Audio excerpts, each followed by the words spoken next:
Yo, what's up? Howie Spangler here. This is episode number 134 of Tales from the Green Room podcast. I have the boys Carver and Ronnie here from Audic Empire. What's up, dudes?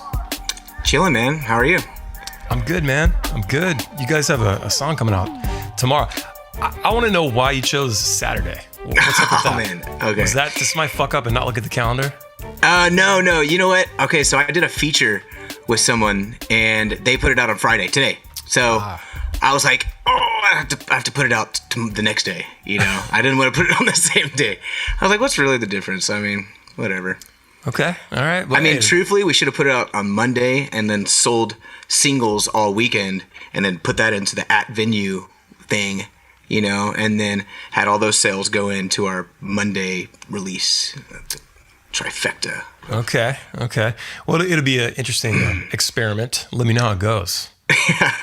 I mean, I think it's going to go pretty good already from all the promo, you know. I feel like it's like doing pretty well. So I feel like that day is like almost doesn't matter almost, you know. And I was reading a lot like about it, and it's just like whatever day really. I mean, if you're like, you know, have a huge budget on it and there's, you know, I don't know, if it's like a big industry and stuff and you're trying to collect all those sales to put it in a one day, then yeah, Monday or Tuesday is probably better. But Interesting. Or they said Thursday was actually a day because I can't remember. Everyone has their own opinion too. That's the thing. There's less at stake, I guess. Yeah. Yeah. So I was just like, whatever. Yeah, everybody's got an opinion. The next month we'll try. Give us some advice. Yeah, man. What is the best day? I don't know. I would think Friday. You know, with everything else. I think you're giving yourself only 6 days or whatever. You're giving yourself one less day of first week streams. You know, so that could be something, but I don't know. We'll see. Yeah. See, that's why it's like an opinion because you have to have all this variables, you know. Somebody didn't think of that, you know, or something, you know. I think also too is that, like, you know, if there's another artist like featuring you or something, like, you know, I'd be fine with like somebody putting out a song if I'm singing on it and then we put out something the same day. I wouldn't care about that. Yeah. You know, it is good to coordinate. You know, if they're using you as like primary artist, along with them, then you don't want to release the same week. And honestly, you want to release like 2 or 3 weeks apart. Yeah. Just so there's no issues with like Spotify submissions and things. Totally.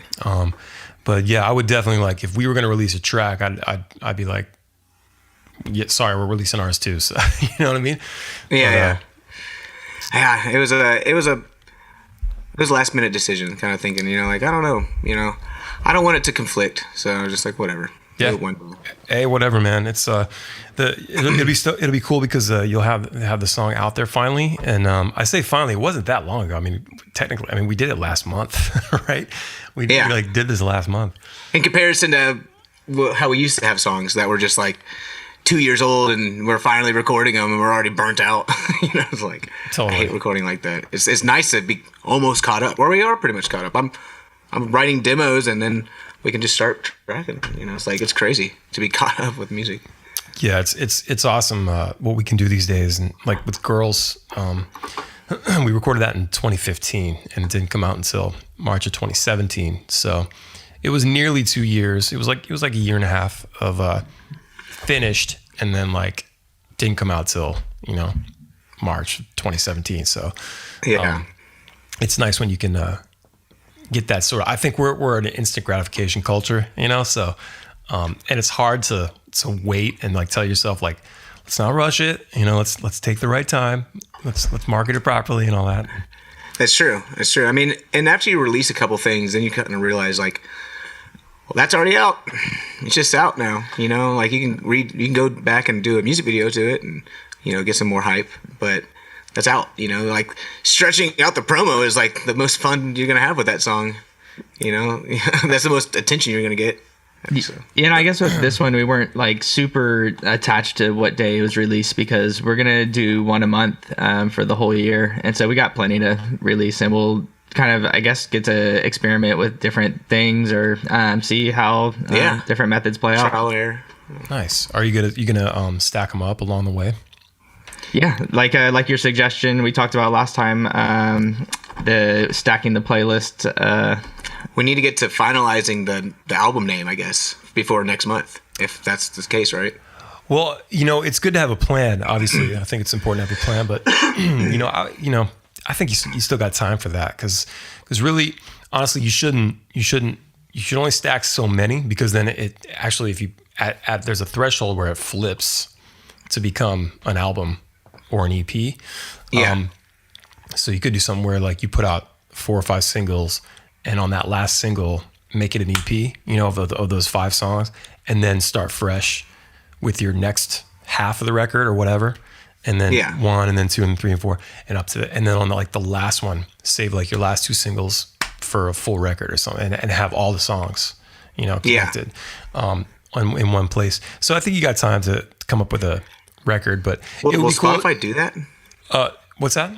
Will Spotify do that for you?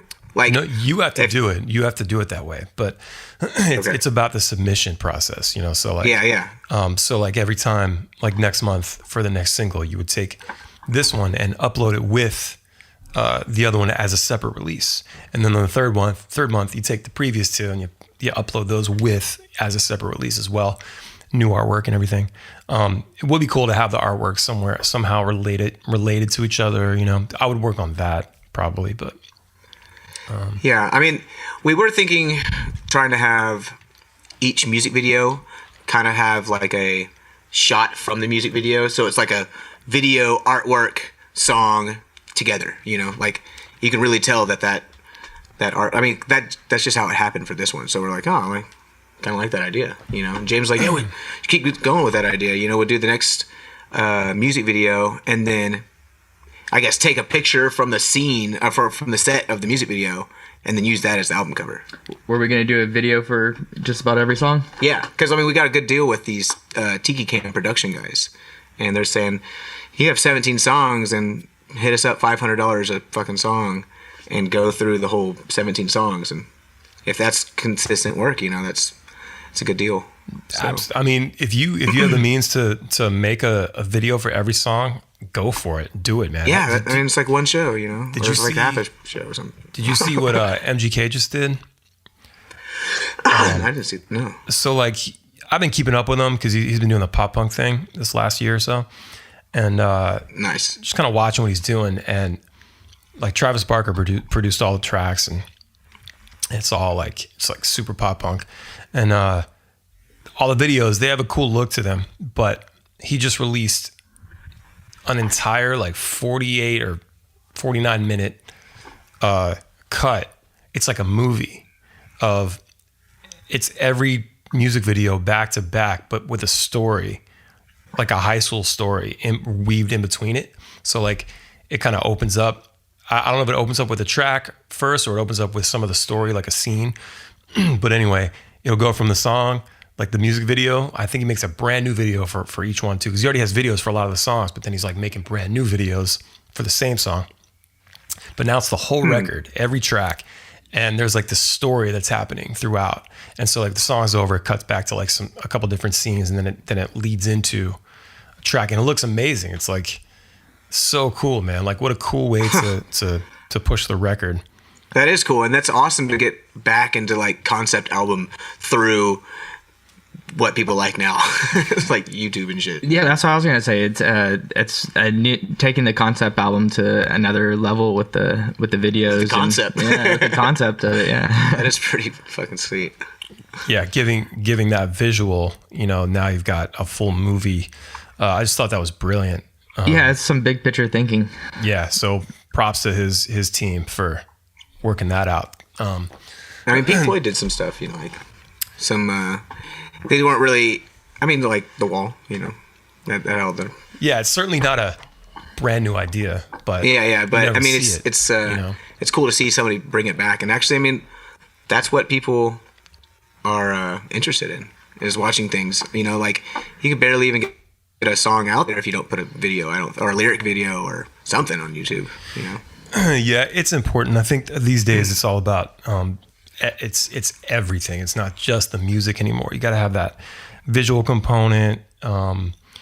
Just content built around the song or the album, you know, and Totally. the band like going live and, you know, doing as much as they can to connect with the audience, you know? Yeah, totally. Yeah, it's a cool, different world. Actually, I have my uncle.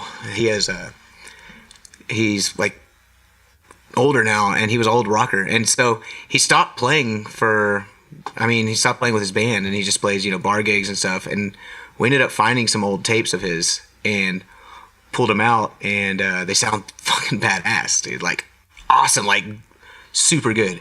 And so I want to get it produced and then start his Spotify and all of his accounts for him. He has no clue, you know, about any of that stuff. So I want to start all that and have a little mini project, you know, to see where I can take someone else's music, you know, have some fun with that. That's great, man. That's what I've been exploring, you know, for almost 5 years now, just like taking bands and trying to help them sort of, you know, realize the vision. And I got a guy here.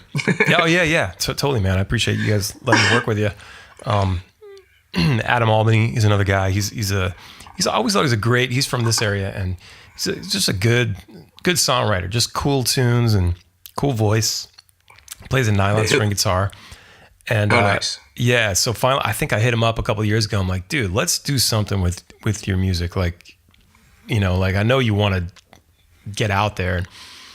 He just wasn't sure how to do it, so I just been sort of like just kind of guiding him through it and producing his tracks, and Nice. he's loving it, man. It's fun to see him build the catalog, and he works with a couple other producers as well around, and sort of just watching his catalog grow.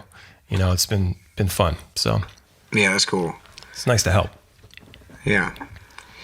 You ever gonna start a record label?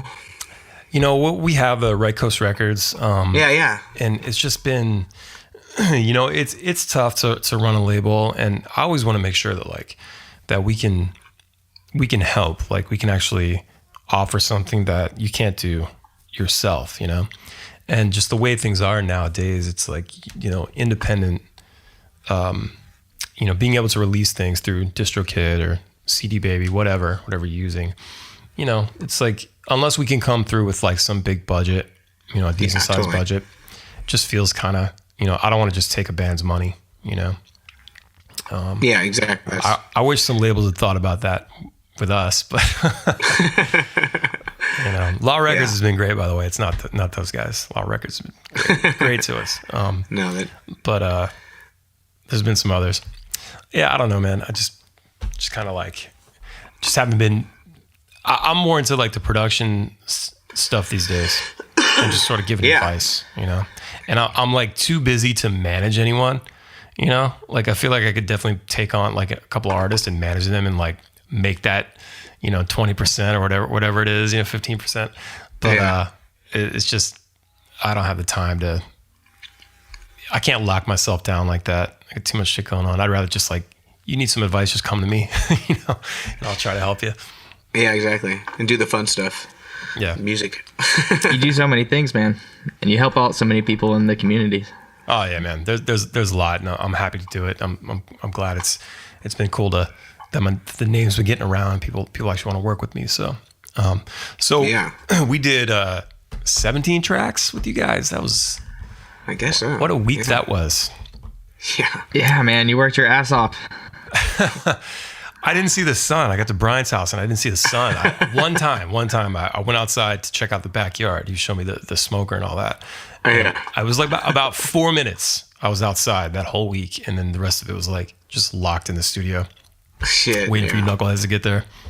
But man, the food though, right? The food. Oh, dude, yeah. Brian is the master man at all that, dude.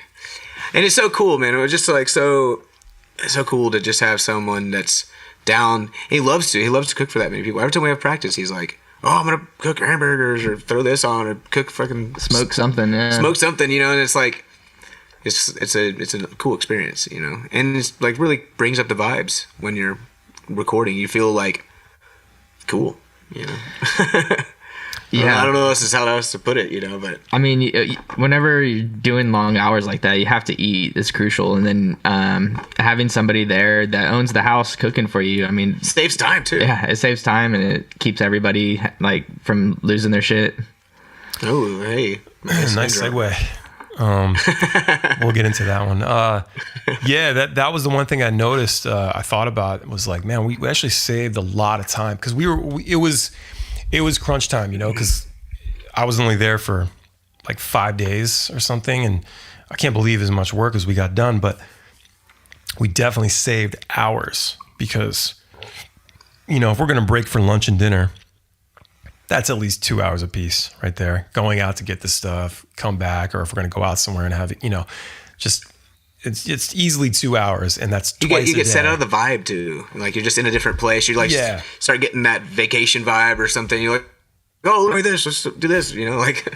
Yeah, I mean it's nice to get a break. You want to step away from it, but it was just the fact that we saved so much time from by Brian cooking for us, amazing food. And keeping the drinks flowing and stuff that we didn't have to go anywhere. And, we saved, 4 times 5, we saved 20 hours that week. Dude, that's crazy. Just to think about that. Just from not having to go out anywhere. So. Thank you, Brian. Yeah. That's huge. Have you guys talked to him about like, I think you guys really get some bands in there to, start funding your own shit. Yeah. We've been kind of dialing it in ourselves, just a little bit, just trying to get used to it, and I was actually going to bring my uncle in, but then we found those records, and so we were like, shit, we'll just focus on that for a while. But I've been talking to another band out, Phil Larma, out in Houston.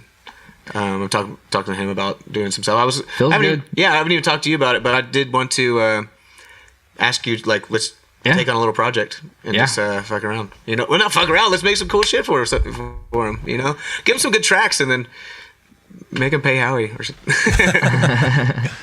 Yeah, man. Or somebody will do it for. I mean, I don't want to produce it. I just want to track. I just want to get good at tracking and keep practicing on other people and getting better and better at it. Produce it, but then send it off to mix.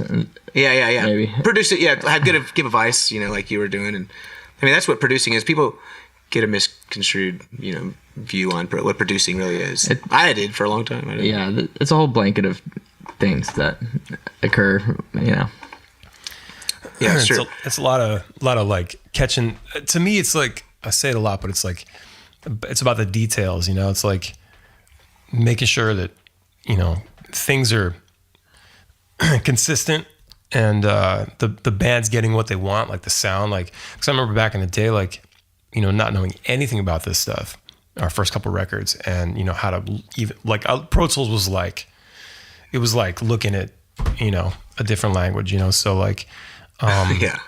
Spaceship. So back then I didn't know how to explain like how to do anything, like how to get the sound that I wanted.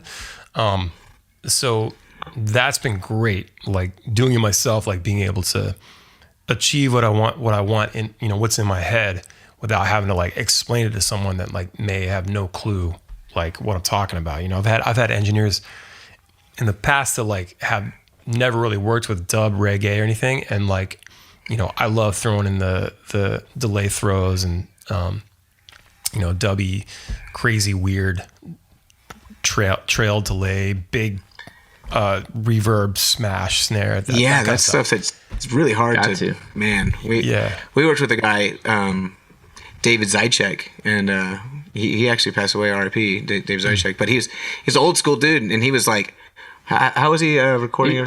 He was just like just blown away by the production techniques and stuff, and he had no idea as far as all the dubby stuff goes. Dude, it was kind of like he recorded some of Ted Nugent back in the day, and like some some rock stuff, and we come in there and we're like, we like have like rock guitar, but like we just didn't. It was really hard to explain, and then we took all the tracks and exported them some crazy way. Like he had to bounce all the tracks down onto CDs to give to us, and so each track was like on a different CD. It was oh my god, very early digital. We've progressed a lot. We started at the very bottom. like with how scattered our shit was. At least we sent it all to Miles Brown from 77 Jefferson, and then he put it all together. He mixed it. Yeah, he mixed it and put the W effects and gave us what we wanted. So it was like it was a crazy experience. I've been going through my house. We're trying to get rid of. We have like too much stuff, from just like 20, 25 years of stuff from both of us that we've had since we were teenagers, and just trying to get rid of things. And I found like a whole stack of CDs, many stacks of CDRs, like burnt CDRs, with like, whatever rough on it, like whatever tracks we were working on at that time, rough. And then updated mix, mix 3 or whatever. And it's like on a CD and like, oh yeah. And like back in the day, like I remember like we were recording Do It For The Money, actually. This is 2004, 2005. And burning CDs and having to run to the car or the van or whatever, listen and go, no, it's got to come up. Go back, tweak the mix, burn another CD and take it back out. Like you're just like burning through CDs. Oh man, what a weird, wasteful process, we did the same thing. Now you get it on the phone, you Bluetooth it to the car, and you can just put the mix on your phone. But yeah, we were blowing through CDs. Dropbox. Well. Yeah. We're blessed now as musicians, because you got to have the car test. There's nothing like the car test. The car test is huge. I've been using the like these guys right here, the Slate VSX. Dude, these are incredible, man. Like I had heard about like Waves was doing some like technology where you put the headphones on and it like puts you in the space, like in the room, and virtual mix space. Yeah, and I kind of didn't believe it. I'm like, how is that even possible? Because like the everybody's headphones are different, and different models and different frequency responses and stuff. Like how can you get like the real sound of like being in the room? And actually I thought it was, at the time I didn't even think about headphones. I was thinking about speakers. I'm like, well, my room isn't even how. So with the VSX, it's like you put them on and like you're like you hear like the room. You hear like things reverberating off of stuff. It's super weird. You hear like it's one of the things you have to get used to it. But once you start moving around, you can like be in the car, or he's got a couple nice studios like NRG and Archon. He's got he modeled his SUV. He modeled like a boombox, an audiophile room, a couple different pairs of headphones. AirPods are on there, so I always go between the AirPods, the boombox, and like the car, and then the Archon studio. Those are like my 4 that I go to. Yeah. And it's wild. Like now that I'm used to it, I really don't have to go to the car anymore. Like I just sit and do it right here. Wow. It's pretty wild, man. Yeah, that's crazy. I'm playing my song in everyone's car every time I get in it. Yeah. I'm like, I want to hear this on these speakers. Totally, man. Totally.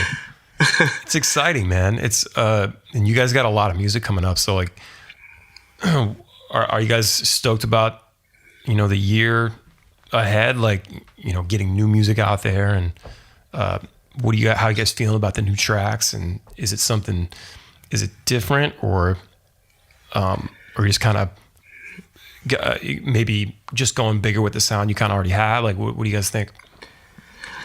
Dude, I'm stoked. Yeah, I'm very happy with everything. We got a lot coming out. We're gonna have plenty of material releasing on the regular, so everybody be on the lookout for that, because it's going to be a regular thing, And then I think as far as the sound goes, I think it is an advance in the sound, and it is our core sound that we've had since the beginning. But higher production levels, and different songwriting and arrangements, and experimenting with different genres and stuff. Yeah, it's cool to be able to use some of my demos that I've made, and I've got to the point where it's actually, album worthy. It's like we can use the bass line or the key part or the little guitar part I wrote at home or stuff like that. And we're actually, I think there's like 2, maybe 3 songs. One song we even want to use the drums for, which is like crazy to me. I'm like, oh wow, okay. But you've always said it since the beginning. So but these other 2 songs, what is it, Meadows of Love and Losing Your Shit, like we're using like pretty much my whole demo at home, and then with new drums, and then you're mixing it and producing it and putting all, you know, those reverbs and delays and chopping it up and switching it. But it's cool to actually be able to use that shit, you know, and that's fun for me. And it's really, you know, it makes it makes my little home studio mean more to me. you know, like, oh shit, this is real stuff in here, man. This is like, whew. A lot of those core elements that are there from the beginning, that are hard to recreate whenever you play it live, you know, or something that is just kind of there from the original demo. It's true though. You're right. Like sometimes you get that sound and you like try to redo it, but it's faster, or it's like can't find the patch or something. Or it's just something you made and didn't save. Yeah. Yeah, that's true. It's true, man. You know, if it sounds good, why change it? Why do it again? You're just wasting time. You know, if you feel like you can do it better, go for it. You know, but like for me, we did Jameson and Ginger. It was the first track on Girls, and I recorded that on my iPad in GarageBand with the EarPod headphones with the mic on it. Oh, nice! I've done that before. I did that. Yeah, the whole track was produced in GarageBand, and I did the vocals, and we were riding in the van, like we were on the road somewhere, and I did it in a moving van, road noise and all, and just put like that telephone effect. It's very easy to put on it in GarageBand. Yeah, it sounds dope, and it's basically the same. It's nearly final, you know, on the record. We just had Donald play drums to it, like live drums. And I definitely replayed the chunky guitars, but that was it. Like it was just, you know, note for note, and nice. It was just those tracks. I just export them and we use them, you know. And what song was that? Jameson and Ginger. It's on the Girls record. Oh, Jameson. Okay, I'm gonna go back and listen to that. Yeah, we just had Donald play drums. I redid the chunky guitars, and then we left the vocals the way they were. I just thought it sounded too cool. I was like, there's no point in redoing this. Yeah, you know, and yeah, so that it definitely says a lot about where we are, technology, and just sort of, you know, how accessible it is and inexpensive. You know, relatively, it's still an expensive thing to be involved in, but you know, I mean, you can do it in DIY. You know, I was looking at part. I think it's like $1,000 a track, like $1,000 a channel for like an SSL. A console, like 64 tracks is $64,000. I think I saw like something ridiculous, you know, like, and the fact that you just do it right here, you know, in the box, as they say, it's great. Yeah, and it's good now, you know. It actually sounds good these days. I know in the early days, people were skeptical because it didn't sound that good yet, but it's actually come a long way. Yeah, they're modeling all kinds of analog gear nowadays, and it just you can't tell the difference. You know, and I've never been like I'm not like an audiophile. So it's like there may be subtle differences that these guys can hear, but I think most people can't tell the difference, you know? Yeah, and for workflow, I mean, it's something I'm willing to give up, you know, that little bitty difference, you know. It could save you hours of like plugging in the external compressor over a course of a year, you know, how many times are you going to go reach for that external thing that you're going to have to reroute, you know, as opposed to having it all right there in the box. So just like workflow things like that, I think are hugely important and have like really come a long way, and the software has gotten better and more user friendly, just like across the board as far as the DAWs and then the plugins, and just pretty much everything's gotten better and better and easier to use and more accessible, and so it's a great time to make music. The Kemper too. The Kemper's another thing. Like it's just been so rad to have that and just dial in a tone and just like, well, that sounds great, you know, just go.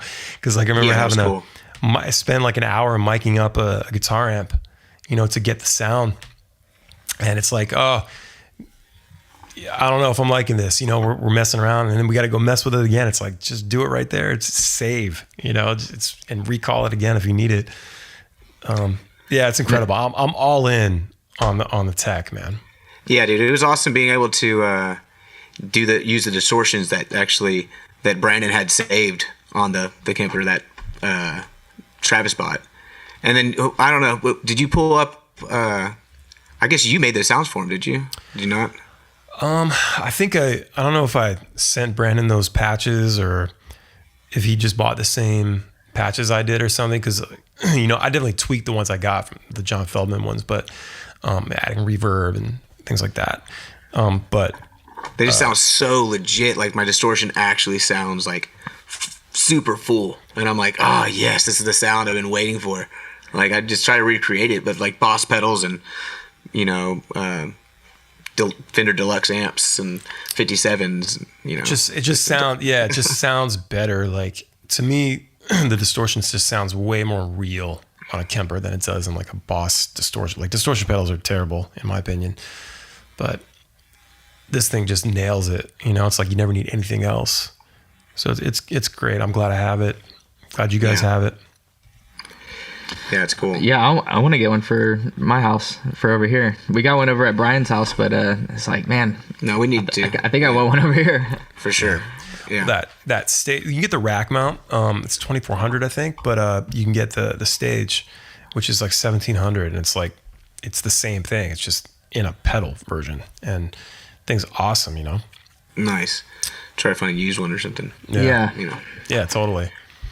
I want to bring it on the road, dude. That's what I can't wait till Travis gets it down and enough where he has all his patches saved and but it's so hard to get him away from his pedals. He likes his signal flow. Yeah. Yeah, he loves. I mean, that's his shit. Yeah, you can't. You're not gonna change somebody if they love the pedals. I know Brandon. I think he bought it himself. Yeah, he went to the Kemper and then he went back to something. I think he's using the stage, but he's still using his pedal board. So. Yeah, I wouldn't replace his tone. It'd just be like open up more doors for other tones. Yeah, he was enjoying it. He was like the boost pedal and the wall, and then put that into going into. Yeah, and then use the Kemper as the amp. Yeah, that's what I was thinking. But I was like, man, I just could never see him take away those pedals. No, you don't have to though. But yeah, it's gonna be cool even to take these new songs. We right now, like going out to Florida and doing these things around Texas. It's cool. We haven't even toured with our last album, the Head Change album that you produced. Like it's crazy to put out a full album, and then like not tour on it. like there's a lot of fans that are all around that haven't seen us in our hometown do little acoustic shows or an occasional show here and there. That's that are waiting to hear these songs. That's true. Yeah, that's true. It's pretty cool for me. I'm excited about it, to go out and, for 3 days in Florida and 4 days out here or whatever. Yeah, just a little short run. And then freaking get to play Johnny Rotten every night. And because last time we did Come and Toke It every single night, and we would video it, and then I've always wanted to take all the footage and put it together like some, promo thing or something. I don't know. I didn't know what I wanted to do with it, but I was like, man, if we just keep shooting the same song every night, I bet you we could do like a cool music video and have some really cool shots. Oh, you should totally do that. Yeah, and we never. I shot them all. We shot it all, but we never put them together. Yeah, well, I want to do that for Johnny Rotten. You gotta find someone to do it. No better time than now, guys. Yeah. Exactly. Yeah, I think Johnny Rotten's gonna be like a big song for you guys. Yeah. Well, thank you. Yeah, dude. And then So Long is next. Yeah, that's a good one too. Losing Your Shit. Your Shit. Yeah. That's gonna be a banger. Yeah, I'm stoked. James from Trop said he's. I think he's already done his part. So nice. Yeah, I just need to send him over some Venmo money and then get that part over to you and then do some shit. Nice, man. Yeah. I'm excited to finish that one up.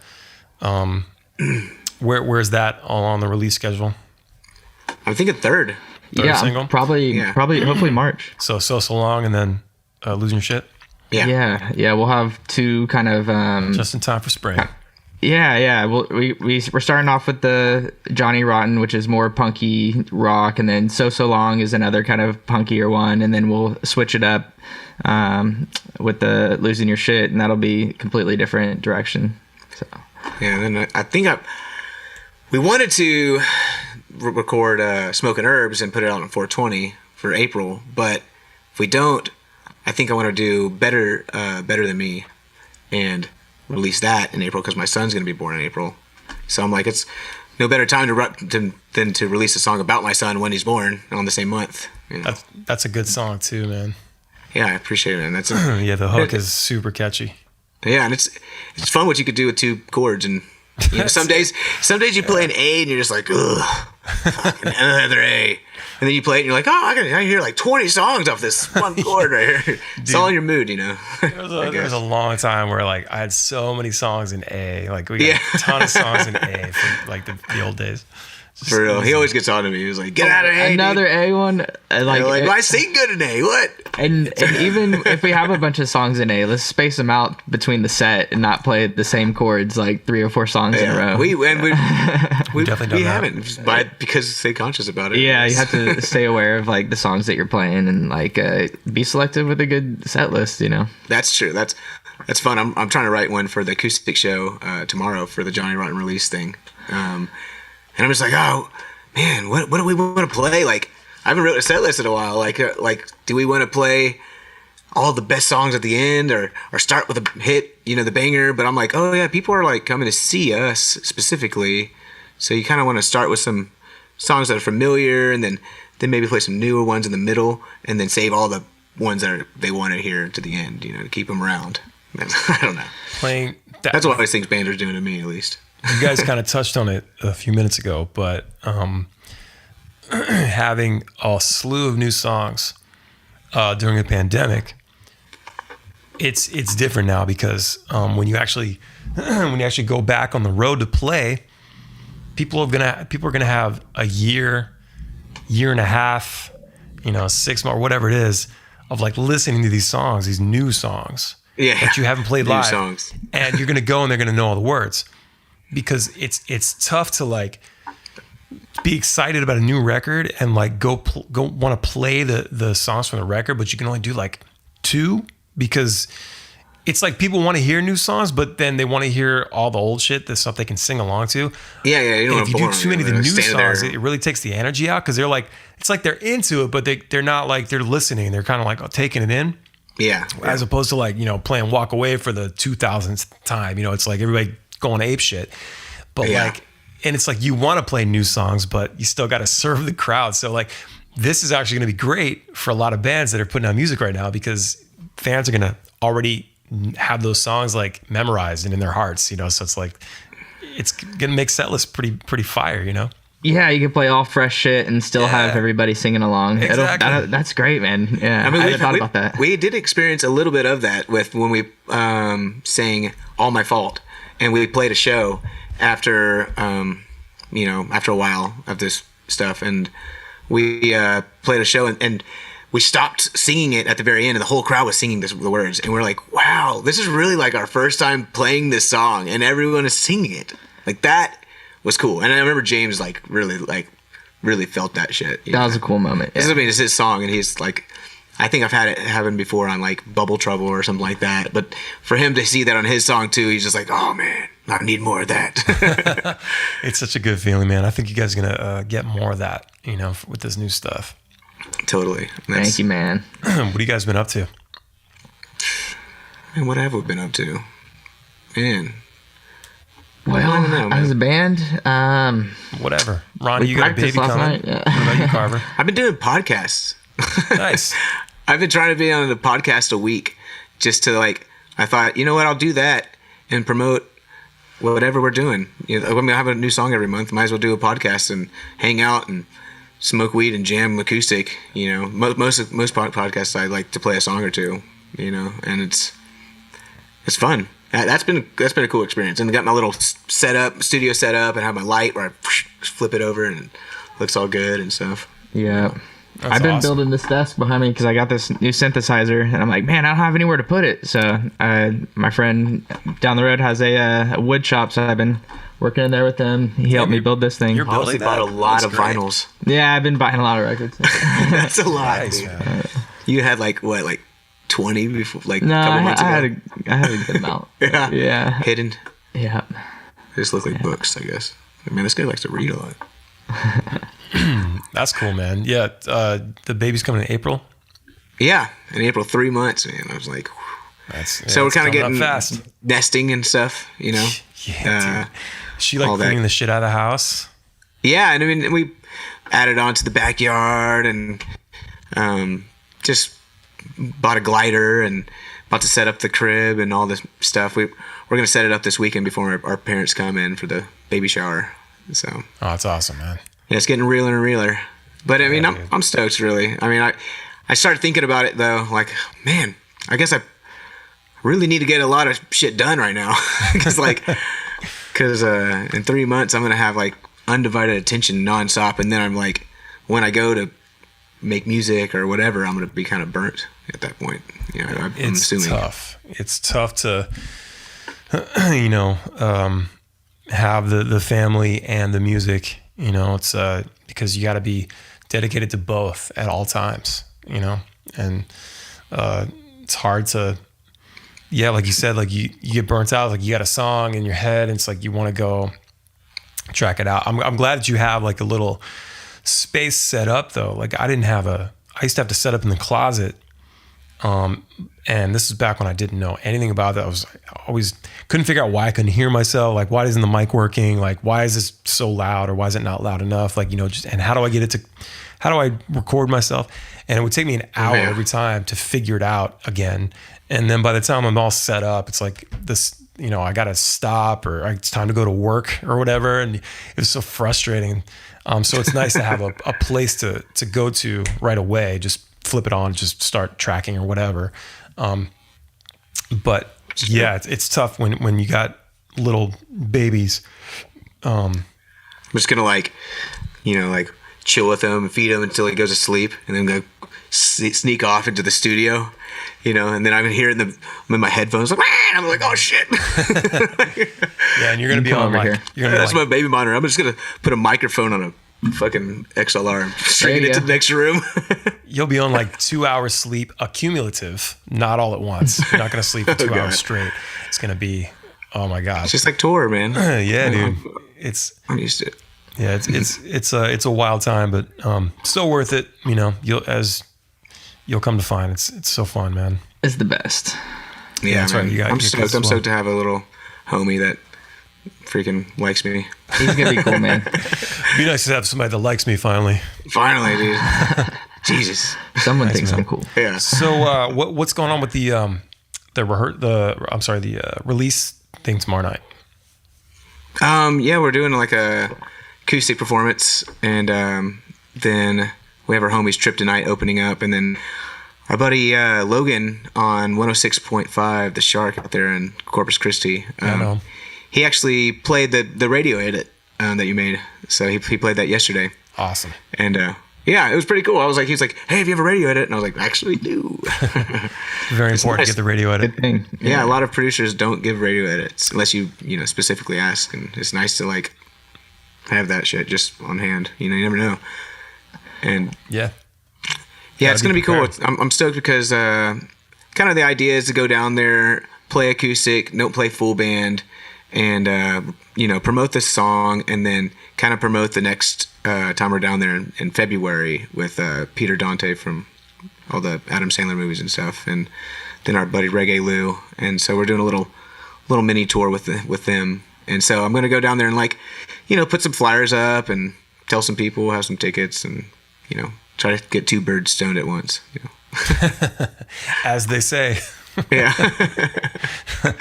Nice, man. Well, that's fun, man. I'm excited for you guys to start rolling the tunes out. It'd be nice to see the fans react.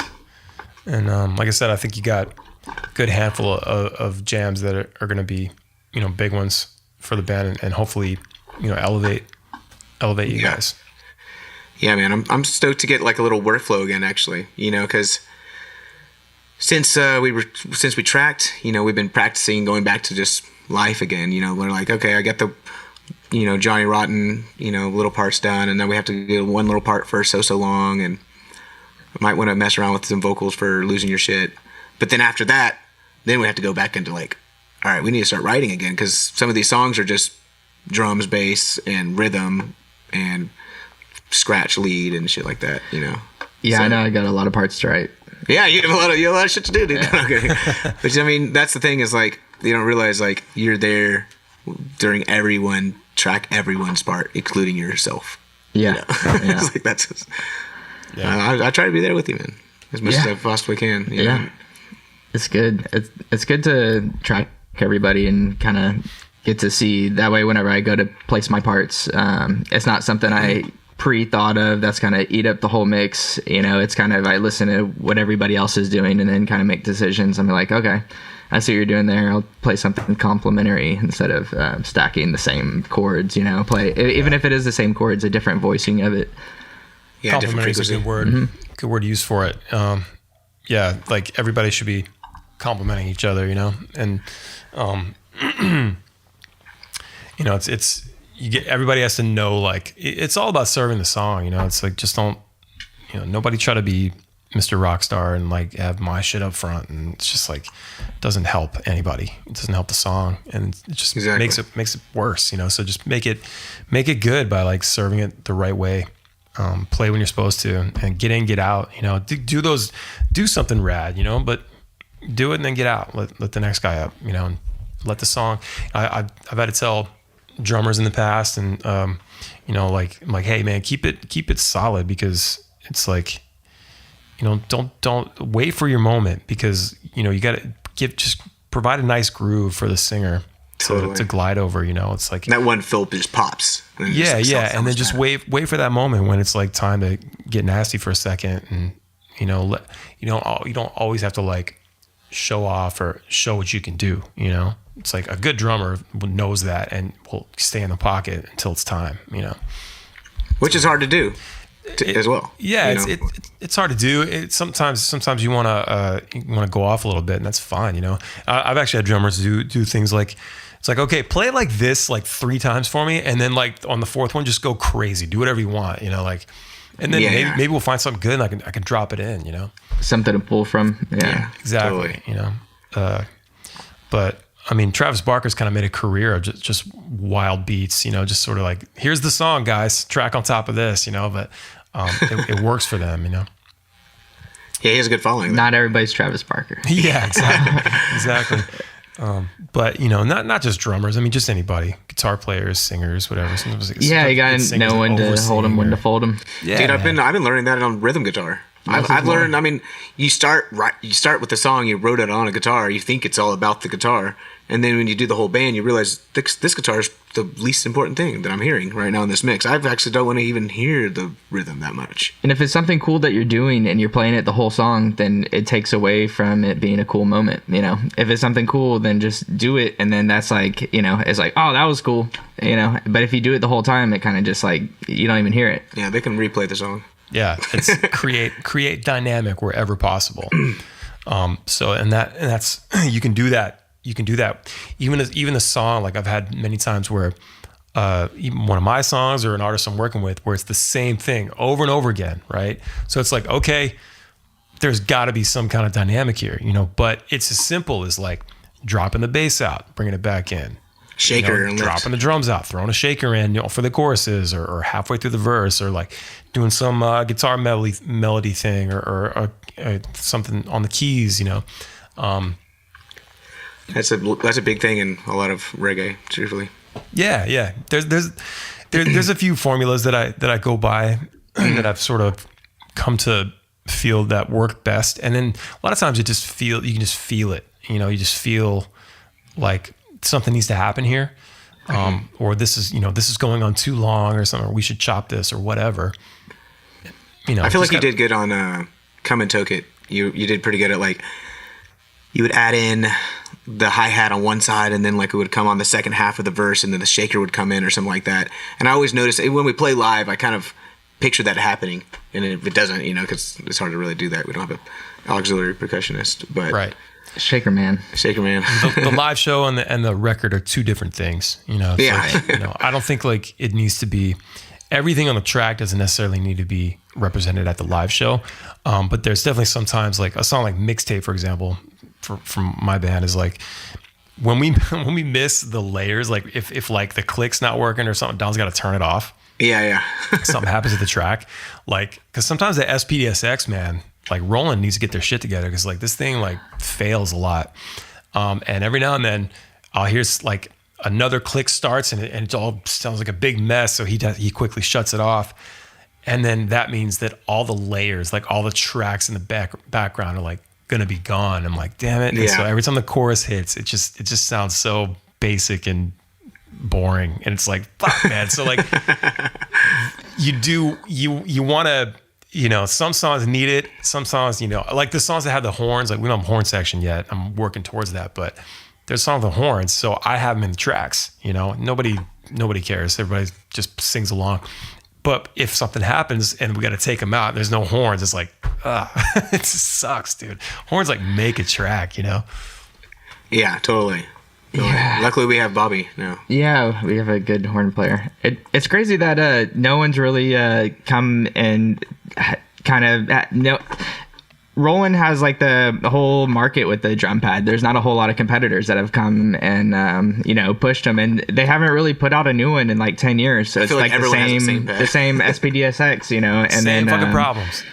It is cool though for drummers to like to come in and then they know that their pad's there. They just plug in their stuff. It's cool. It's a great tool and everything. It's just like just the user interface feels very dated, and there's just so many features. It's like, oh man, you can't do that, and there's things you're like, what? It doesn't do that, you know? And it's like nobody else has stepped up and made anything else. Like I know Yamaha had something, but I don't know. There's no other like big competitor, which is kind of odd. Yeah. It needs to be like a touch screen, you know, like right, just like have the display, like I don't know, and like the software. Some drummer hits it and cracks it. Yeah, and the new software, the software for it doesn't work with the new OSs. So like if you have Catalina or anything, if it's, I think Mojave it works, but Catalina and to now, like Big Sur, it doesn't work. We had to buy third-party software to. I did the same thing just because the software was so shitty anyway. The third-party one works better, and it's like $25. So I'm like, man, this is gonna save me a lot of time just because the first-party software is ancient. You know, it's ancient and it's like terrible. The new one, like the third-party, like you can convert your files right there. You can like set volumes and like things like that. Like it's very powerful. So I was just like, dude, just buy it, man. Like we need to. I did the same. Yeah, time. It's worth it. Whoever it is that makes it. Thank you. Yeah, totally. Yeah, well, dudes. Well, thanks for coming on the show, man. So you got the big release party tomorrow night for Johnny Rotten, and then I guess next month we're doing So Long. Yeah, nice, So Long. The punk. I think we put out one another punk song, kind of like a punkish. LA is kind of punkish, you know, but this one is it has a pretty good punk feel to it. Yeah, punk for us. Yeah, I like it. You know, and it's good to have you track it and mix it and everything, because you like stepped in and did the producer stuff of just like not even like changing the parts, but like hey, strum it like this, you know, and just those little things really helped come through. And I remember asking you specifically like, hey, what are some punk techniques that we can get from you, you know, because you're the guy, you know. Again with the layering, I remember that was one of them. Is that the one? Did we add I think I called it the Terminator or something like that. Yes, like, yes. Nice. I remember that the Terminator track. It's just for like one moment of the song, just to kind of give it a little extra energy. Lift it a little bit more, a little just like I try to go for those like super harsh tone that real dark and just like meaty and just like something you know wouldn't necessarily have like at the forefront, but just kind of takes it under the layer and like boosts it up, you know. Yeah, tuck it under. Sounds super fat. Yeah. It sounded pretty good. I got to get back to that one and finish it up. But yeah, well, I'm stoked for you guys, man. I'm glad to have all the tunes coming out this year. And like I said, I feel like you guys are definitely gonna level up. Just keep doing what you're doing and stay engaged with the fans. And yeah, I think it's gonna be good. By the time he gets back on like real tours, you know, when things are opened up again. Yeah, it's really gonna level you guys up. Yeah, I think I appreciate that, man. I appreciate the support and the conversations. Yeah, too, totally, man. dude. Totally. Oh, of course, man. Definitely, man. Well, It's always a good time. yeah. Thanks, guys, so much for being on the show. And everybody, thank you out there for tuning in. This is Tales from the Green Room, episode number 134. Peace out. Much love, y'all. Peace. Later.